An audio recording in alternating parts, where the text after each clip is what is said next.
Alphonse Capone, the undisputed king of Prohibition-era Chicago during the 1920s and early 30s. He transformed organized crime from a back-alley affair into a national enterprise, becoming America's most famous gangster. Capone's rise was fueled by the public's thirst for illegal alcohol. He cultivated a Robin Hood-like public image, opening soup kitchens for the poor, while secretly controlling a vast and violent criminal empire built on bootlegging and gambling. His organization, the Chicago Outfit, was known for its ruthless efficiency in eliminating rivals. The most infamous event was the 1929 Valentine's Day Massacre, where 7 members of a rival gang were lined up against a wall and systematically eliminated. While the public saw him as untouchable, federal agent Elliot Ness and his team, known as the Untouchables, relentlessly pursued Capone. However, it wasn't his violent acts that would prove to be his downfall. The core of his power was his immense untaxed income. The federal government shifted its focus from his violent crimes to his finances, a brilliant and less direct method of prosecution that would change the fight against organized crime forever. Capone was never convicted for the many losses of life attributed to him. Instead, the turning point was his indictment for federal income tax evasion, a charge that finally stuck thanks to meticulous accounting evidence. The immediate consequence was his conviction in 1931. He was sentenced to 11 years in federal prison, eventually ending up in the infamous Alcatraz, where his power and influence were completely neutralized. His health rapidly deteriorated in prison from neurosyphilis, a disease he had contracted as a young man. He was released after serving nearly 8 years, a broken man with severe cognitive impairment. Capone passed away from a cardiac event at his Florida home in 1947, a shadow of his former self. His legacy is the creation of the modern, highly organized crime syndicate that treats violence as a business tool. He proved that organized crime could generate a fortune rivaling legitimate corporations and force the U.S. government to invent new methods of fighting it, establishing a blueprint for decades of conflict. Charles "Lucky" Luciano is widely considered the father of modern organized crime in America. Operating in New York City from the 1920s to the 1940s, he was a visionary who restructured the mafia into a smooth and efficient national organization. Luciano rose to power during the Castellamarese War, a bloody turf war between old-school Sicilian bosses. He saw their old-world feuds as bad for business and believed in a more cooperative and corporate structure for the criminal underworld. After orchestrating the losses of life of the 2 leading old-world bosses, Luciano's core act was the abolition of the boss of all bosses title. He instead established the Commission, a board of directors for the mafia. This board was composed of the heads of New York's 5 families and other major bosses from across the country. It was designed to mediate disputes, approve joint ventures, and regulate criminal activities, effectively ending the chaotic gang wars of the past. For years, the Commission allowed the mafia to operate with unprecedented efficiency and secrecy. However, Luciano's high-profile operation of vice rackets drew the attention of ambitious special prosecutor Thomas E. Dewey. The turning point came in 1936 when Dewey successfully prosecuted Luciano, not for his most severe crimes, but for compulsory prostitution, a charge many believed was based on flimsy evidence. He was sentenced to 30 to 50 years in prison. The direct result of his imprisonment was a power vacuum. However, during World War II, the U.S. government secretly enlisted Luciano's help from prison to secure New York's docks from sabotage, using his underworld connections. In exchange for his wartime assistance, his sentence was commuted in 1946. He was not freed, but was instead deported back to Italy, permanently barred from returning to the United States. Luciano continued to exert influence from abroad, attending a summit of American mob bosses in Havana, Cuba, before being forced back to Italy. He passed away from a cardiac event in Naples in 1962. His legacy is the Commission itself, a criminal version of the United Nations that stabilized the American mafia for over half a century, allowing it to become more powerful and profitable than ever before. Carlo Gambino was the antithesis of the flashy gangster. As head of the Gambino crime family from 1957 to 1976, he was a quiet, unassuming, and ruthless strategist who became one of the most powerful and respected bosses in American history. Gambino seized power by orchestrating the 1957 murder of his own boss, the notoriously violent Albert Anastasia. The public knew him as a quiet businessman, but in the underworld, this was a perfectly executed power play. Unlike bosses who focused on high-risk rackets, Gambino's core strategy was to infiltrate legitimate industries. He focused on controlling of construction, trucking, and the garment district, using labor union corruption to build a massive, low-profile empire. Under his leadership, the Gambino family became the most powerful of New York's 5 families. He was a master of manipulation, playing his rivals against each other while expanding his own influence and immense wealth. He was notoriously publicity-shy, a lesson he learned from the disastrous Appalachian meeting, a mob summit that was raided by police shortly after he took power. He understood that the secret to a long reign was to stay out of the headlines. For decades, the FBI tried to build a case against him. Despite constant surveillance and numerous attempts to prosecute him for racketeering, Gambino was a master at insulating himself from the criminal acts committed by his soldiers. The pivotal moment in his later years was the rise of more public figures like Joe Colombo, who started the Italian-American Civil Rights League. Gambino despised this publicity, correctly believing it would bring unwanted attention from law enforcement. The immediate outcome of his quiet strategy was his impressive talent for escaping prison. He was briefly jailed for contempt, but never served a major sentence for any of the serious crimes his family was responsible for. Carlo Gambino achieved what almost no other major boss ever did. He passed away from natural causes, a cardiac event, at his home in 1976, still in full control of his criminal empire. His legacy is the Gambino model of quiet infiltration and the avoidance of publicity. He was so effective that he became the primary target for a new generation of FBI agents, determined to finally dismantle the commission he expertly controlled. John Gotti, the head of the Gambino crime family from 1985 to 1992, was the polar opposite of his predecessor, Carlo Gambino. Dubbed the Dapper Don by the media, he was a charismatic, publicity-loving boss who became a national celebrity. Gotti seized power in a brazen public act. Believing his boss, Paul Castellano, was out of touch and weak, Gotti orchestrated to have him killed outside Sparks Steakhouse in Manhattan in 1985, a major violation of mafia protocol. The public was fascinated by Gotti's swagger. He was handsome, wore expensive suits, and held court at his social club in Little Italy. He became a folk hero to some, openly defying the government and cultivating a celebrity image. His core strategy was to intimidate witnesses and beat cases in court. He was acquitted in 3 high-profile trials in the 1980s, earning him a second nickname, the Teflon Don, because no charges would stick. However, Gotti's love for the spotlight and his constant talking were his undoing. The FBI bugged his social clubs and apartments, patiently recording thousands of hours of conversations, waiting for him to incriminate himself.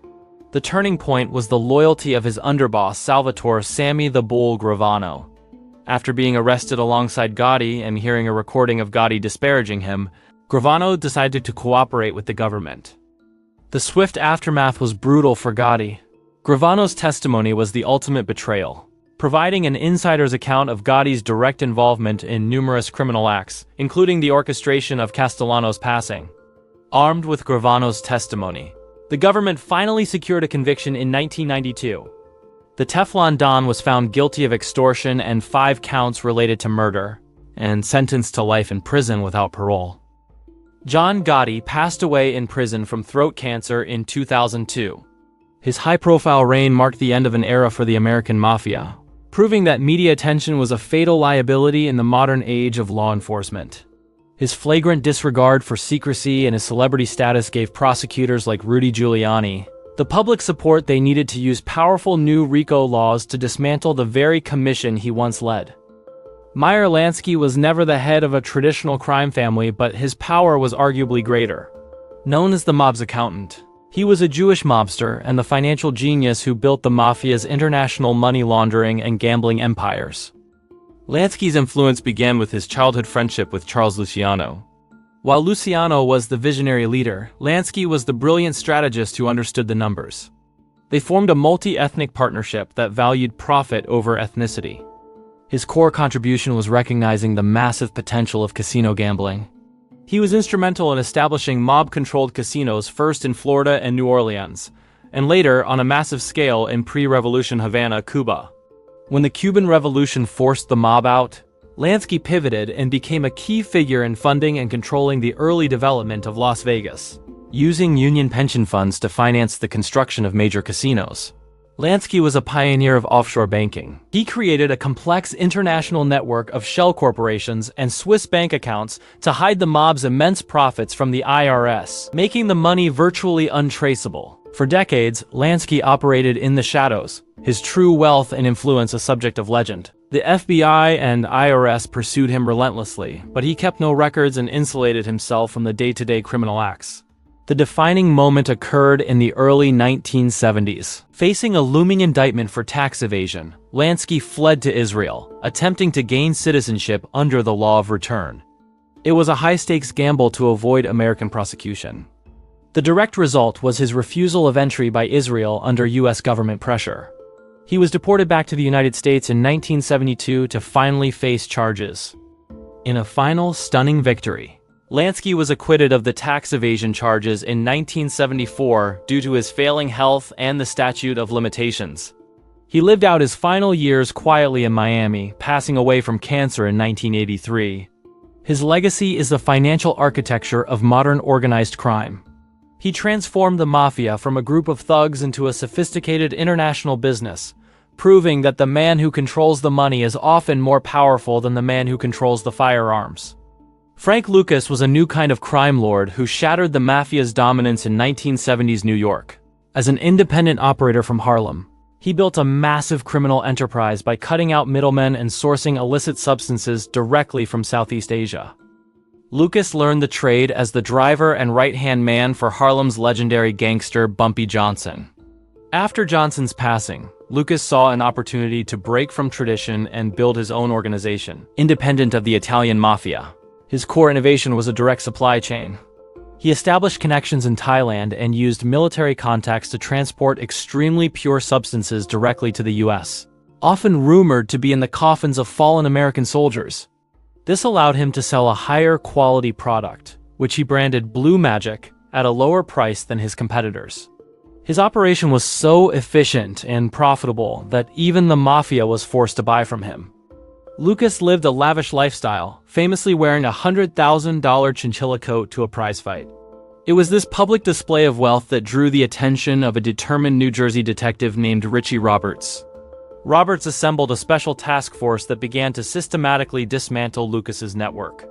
They focused on his financial trail and turned key members of his organization into informants, slowly closing the net around him. It was in 1975 that everything changed when authorities discovered a massive cash stash at his residence. Facing overwhelming evidence, Lucas was convicted and sentenced to 70 years in prison. The instant result of his extended sentence was his decision to assist the authorities.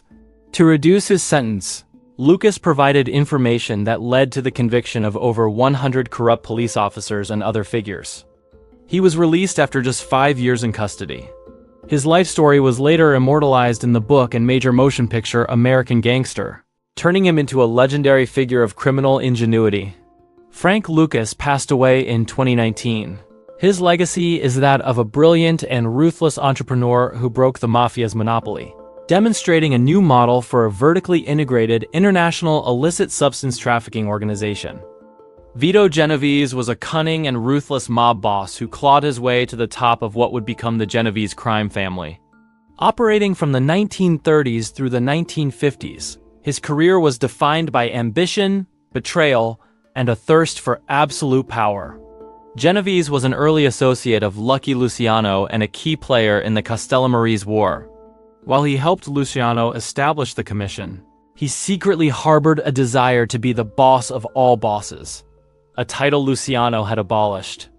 A lesser-known fact is that Genovese fled to Italy in 1937 to avoid a serious criminal charge. During World War II, he ironically became an interpreter for the U.S. Army while simultaneously running a massive black market operation. He was eventually returned to the U.S. to face charges, but was acquitted after a key witness was intimidated. He then set his sights on taking control of the family, which was now run by the well-connected Frank Costello. The core event of his rise was the attempted ousting of Costello in 1957. Genovese ordered a young Vincent Gigante to target Costello. The attempt was not successful, but the message was clear. and Castello was intimidated enough to retire, handing power to Genovese. To solidify his new status, Genovese called a massive summit of mob bosses in Appalachian, New York, in 1957. The meeting was a catastrophic failure as state police noticed the fleet of luxury cars and raided the gathering. The swift consequence of the Appalachian raid was a public image catastrophe for the mafia. It exposed the existence of the national crime syndicate that the FBI had long denied, bringing unprecedented law enforcement and media scrutiny. The breaking point came when Genovese was convicted on illicit substance charges in 1959, a setup allegedly orchestrated by rival bosses Meyer Lansky and Carlo Gambino. In prison, he put a contract on the life of a fellow inmate, Joe Valachi. Fearing for his life, Valachi became the first major mafia member to break the code of silence and testify before Congress, famously exposing the inner workings of Cosa Nostra. Genovese passed away in prison from a cardiac event in 1969. His legacy is a paradoxical one. His ruthless ambition helped him seize power, but his arrogance led to the Appalachian disaster and the Valachi hearings, two events that severely damaged the secrecy and security of the very organization he sought to control. Vincent Gigante, boss of the Genovese crime family from the early 1980s until 2005, was a master of deception. Known as the Godfather, he maintained his power for decades by pretending to be mentally incompetent to avoid prosecution. Gigante started as a professional boxer before becoming a protege of Vito Genovese. His public perception was shaped early on when he carried out the failed 1957 hit on Frank Costello, a move that nonetheless earned him respect for his loyalty. His core strategy was the Insanity Act. For over 30 years, he would wander the streets of his Greenwich Village neighborhood in a bathrobe and slippers, mumbling to himself, appearing completely detached from reality. This elaborate performance was designed to convince the FBI and the public that he was mentally unfit to stand trial. In reality, he was running the most powerful crime family in New York from the shadows, giving orders through intermediaries. His act was so convincing that he was diagnosed by multiple psychiatrists as having dementia and schizophrenia. For years, prosecutors were unable to bring a case against him, believing he genuinely lacked the capacity to lead a criminal organization. To maintain his insulation, he never spoke his own name and demanded his soldiers point to their chin when referring to him. He relayed all his orders through a complex chain of command, often using his own mother as a messenger. The moment the story flipped was in the 1990s when the government, armed with testimony from high-level informants like Sammy Gravano, finally indicted him. They argued that his mental illness was a complete fabrication, a strategic act to evade justice. Despite his continued performance during the trial, the immediate consequence was a conviction for racketeering and conspiracy in 1997. He was sentenced to 12 years in prison, but still maintained his act from behind bars. The final act came in 2003. Facing new charges, Gigante finally admitted in a plea bargain that his entire decades-long performance of the mental illness was a calculated sham to obstruct justice. He passed away in prison in 2005. His legacy is one of the most audacious and successful deceptions in the history of organized crime. He proved that in the fight against the government, the appearance of weakness could be the most effective form of power. Pablo Escobar was not a traditional mob boss, but the world's most powerful illicit substance trafficker. As leader of the Medellin cartel in Colombia from the 1970s to 1993, he built an empire of unimaginable wealth and waged a violent war against the state. Escobar began as a petty street criminal, but quickly recognized the booming American demand for mind-altering substances. He built a vertically integrated organization that controlled every step of the process, from production to distribution. At the height of his power, his cartel was supplying an estimated 80% of the illicit substances smuggled into the United States. His core business generated billions of dollars, making him one of the wealthiest men in the world. He was known for his plata o plomo policy, meaning silver or lead. Officials who could not be bought with bribes were targeted for elimination. This strategy plunged Colombia into a period of intense, narco-fueled violence. His organization was responsible for thousands of losses of life, including police officers, judges, politicians, and civilians. One of the most heinous acts was the bombing of a commercial airliner in an attempt to target a presidential candidate. The tipping point for Escobar was the campaign against the extradition treaty with the United States. He launched an all-out war against the Colombian government to avoid facing American justice. The direct result of this war was a strange deal. Escobar agreed to surrender but was allowed to build his own luxurious prison, La Catedral, from which he continued to run his empire. When authorities moved to transfer him to a real prison, he simply walked away, triggering one of the largest manhunts in history. The search, involving Colombian and U.S. forces, ended in 1993 when he was located and taken down on a Medellin rooftop. His passing marked the end of the Medellin cartel's dominance, but it did not end the trafficking trade. His downfall allowed the rival Cali cartel to rise and take over the routes he once controlled. Pablo Escobar's legacy is a complex one. He was a ruthless narco-trafficker who terrorized his country, yet he is still viewed as a Robin Hood-like figure by some in his hometown for the community projects he funded, a testament to his calculated public image. Griselda Blanco, known as the Godmother, was a Colombian trafficker and a pioneer of the Miami substance trade in the 1970s and 80s. She was one of the most ruthless and feared figures in a male-dominated underworld, known for her creativity and extreme violence. Blanco was a key figure in the Medellin cartel, predating even Pablo Escobar in establishing large-scale trafficking routes into the United States. Her public perception was almost non-existent. She operated in the shadows while building her empire. Her core innovation was in smuggling methods.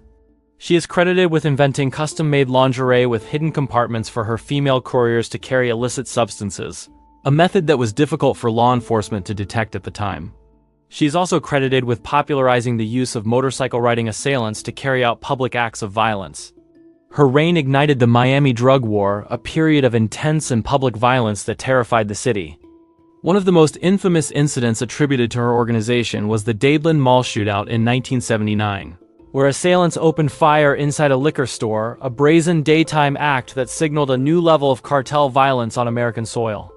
She was notoriously paranoid and was suspected of orchestrating the losses of life of dozens of rivals, and even her own husbands. This reputation for violence made her both feared and respected in the criminal underworld.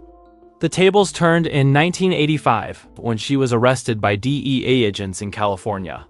She was eventually convicted of trafficking charges and later faced 3 charges related to losses of life in Florida.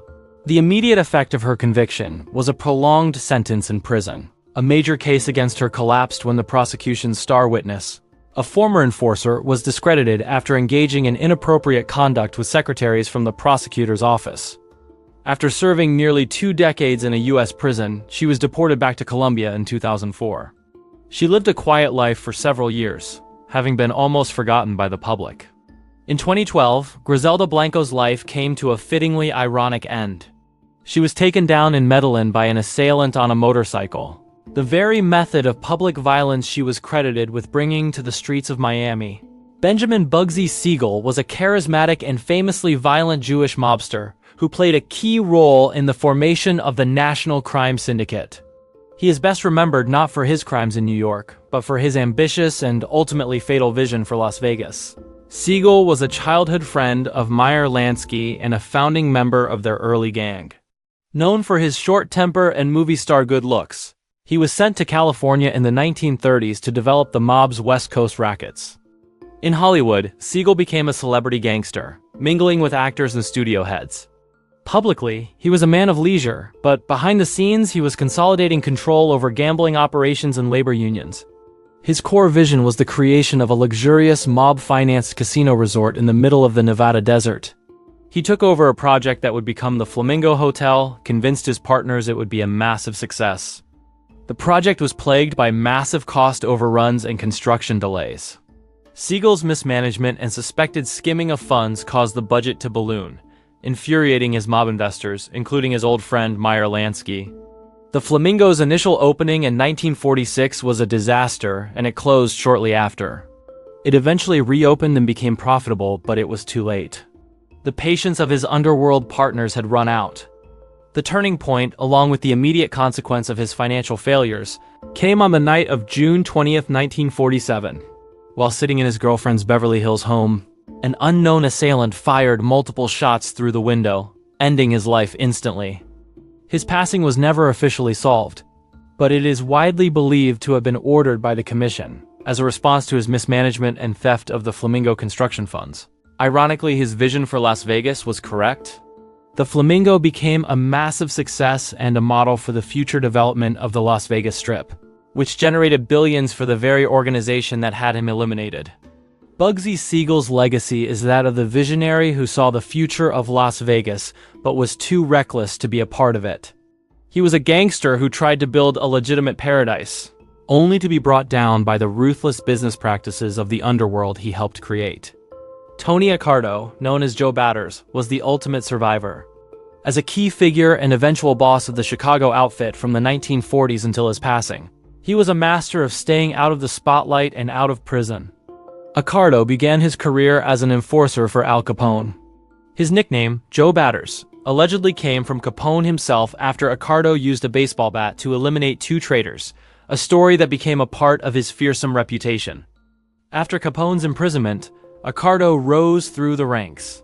His core strategy was to shift the outfit's focus from prostitution and bootlegging into the new, more lucrative rackets like slot machines and vending machines, and expanding operations into Las Vegas. He was a brilliant manager who preferred to rule from behind the scenes. He would often appoint a front boss, like the flamboyant Sam Giancana, to be the public face of the outfit and attract the attention of law enforcement.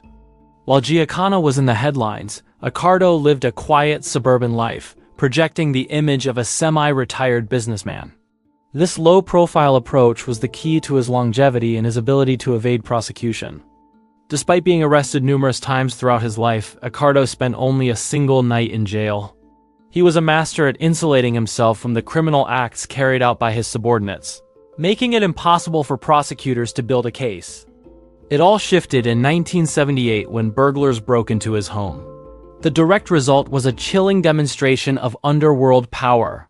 In the following weeks, every single individual suspected of being involved in the burglary was found to have had their life ended. He was called to testify before government committees numerous times, but he would always invoke his Fifth Amendment right against self-incrimination, refusing to answer any questions about the Chicago outfit or its activities. Tony Accardo passed away from natural causes in 1992 at the age of 86. He was one of the longest-reigning and most successful mob bosses in American history, having never spent a significant amount of time in prison. His mark on history is one of quiet, calculated, and ruthless control. He took the Chicago outfit that Al Capone built and fortified its power for half a century, proving that in organized crime, the boss who stays in the shadows often holds the greatest power. From the back alleys of Chicago to the boardrooms of Las Vegas, this has been a journey through the reigns of the men who built a criminal empire. If you enjoyed the video, don't forget to like and subscribe and leave a comment. Thanks again for watching.